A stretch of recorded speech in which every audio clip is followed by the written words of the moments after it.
Well, John, Joe Biden is a president who prides himself on his foreign policy skills, yet here he is staring down the barrel of a foreign policy crisis that many, even those in his own party, believe is of his own making for not taking the threat of the Taliban seriously enough. You know, last week he was out talking up his infrastructure deal, and he pointedly refused on 2 occasions to even address the crisis unfolding in front of him. So today will be the first time we've heard from the president publicly on this crisis, and the fact that he's flying back from his holiday rather to address the nation on TV tells you just how seriously he is now taking this situation.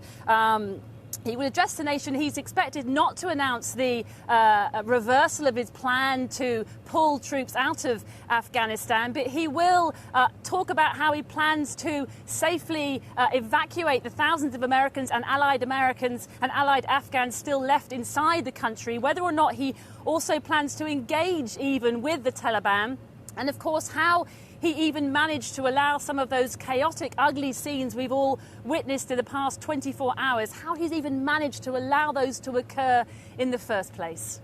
The likelihood there's going to be the Taliban overrunning everything and owning the whole country is highly unlikely. The words of President Joe Biden on July the 8th as he attempted to reassure that the US withdrawal from Afghanistan wouldn't lead to immediate chaos for its people. His administration privately believed it would take 6 to 12 months for the Taliban to even attempt to take control.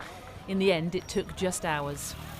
The president seemingly caught by surprise as he was forced to break from his holiday for emergency talks with the US National Security Team as the crisis he calculated could not unfolded. Well, the president did not think it was inevitable that the Taliban were going to take control of Afghanistan. He thought the Afghan National Security Forces could step up and fight because we spent 20 years, tens of billions of dollars training them, giving them the best equipment, giving them support of U.S. forces for 20 years.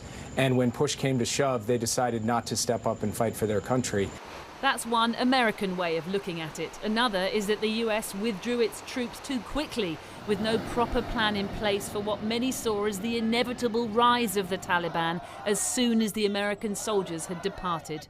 The idea that the status quo could have been maintained by keeping our forces there, I think is simply wrong. A bleary-eyed Secretary of State was dispatched to the networks on Sunday to insist that had Joe Biden not stuck to the Trump administration's agreement to withdraw US troops from Afghanistan, the situation would now be far worse. We would have been back at war with the Taliban, and I'd probably be on this program today explaining why we were sending tens of thousands of American forces back into Afghanistan and back to war, something the American people simply don't support.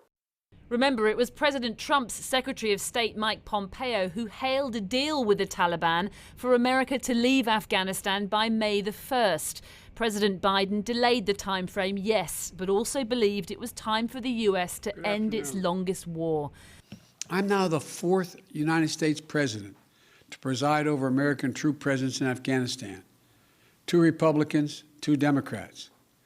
I will not pass this responsibility on to a 5th. But Joe Biden insisted the withdrawal would be nothing like the chaos of America's exit from Saigon when the war in Vietnam was finally over.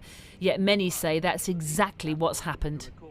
President Biden said in July, this is not going to be a Saigon. It's not like South Vietnam. But guess what?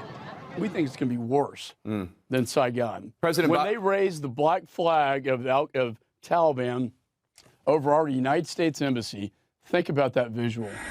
But many can only think about this visual. A US military plane hurriedly departing Kabul yesterday as hundreds of Afghans tried to cling to its side in a desperate bid to escape. An image that could well become the defining symbol of America's failure in Afghanistan. And this image, a beleaguered President Biden returning to Washington to address the nation and try to explain how his plan went so horribly wrong.